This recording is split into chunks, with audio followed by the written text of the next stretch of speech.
Today's topic is efficacy guideline. In that, I am explain about the E2A guideline and E2B guideline. In the E2A, this guideline was implemented in 4 October 1994. This document gives standard definition and terminologies for clinical safety reporting.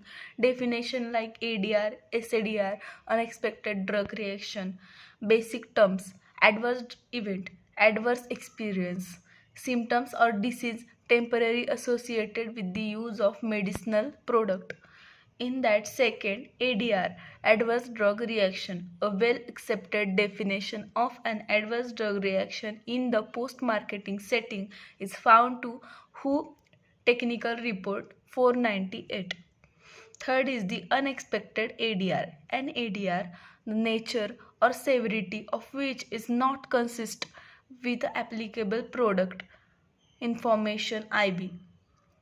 In the B, serious adverse event. During clinical investigation, adverse event may occur which suspected to be medicinal product related. A serious adverse event is any untoward medicinal occurrence result in death is life-threatening. Third type is the expediteness of an ADR. The purpose of expeditory reporting to make investigator and other appropriate people aware of new important information on serious reaction. Therefore, such reporting will generally involve event previously unobserved or undocumented. Guideline is needed on how to definition an event as unexpected or expected. Standard for expeditory reporting. What should be reported? First is the single case of serious unexpected ADR. All ADR that are both serious and unexpected are subjected to expeditory reporting. Second is the reporting time frame. Fatal or life-threatening unexpected drug. Certain ADR may be sufficiently alarming so as to require very rapid notification to regulators in countries. Fatal or life-threatening unexpected ADR occurring in clinical investigators. Quality for very rapid. The regulatory agencies should be notified as soon as put not later than 7. Second is the all other serious unexpected ADR.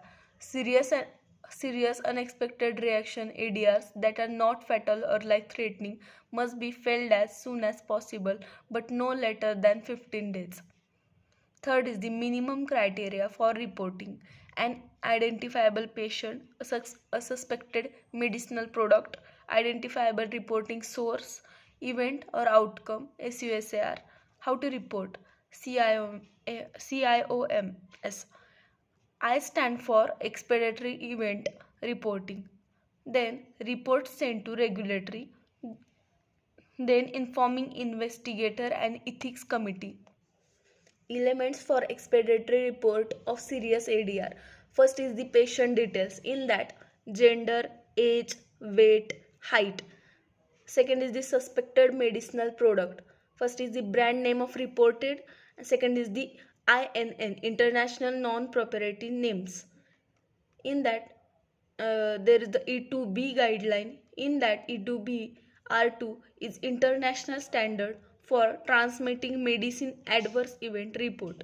E2B R3 is the electronic transmission of individual case safety report.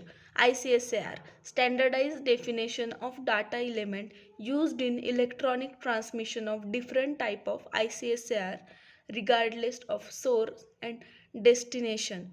Criteria for ICSAR is then identifiable patient, identifiable report, suspected drug, adverse event.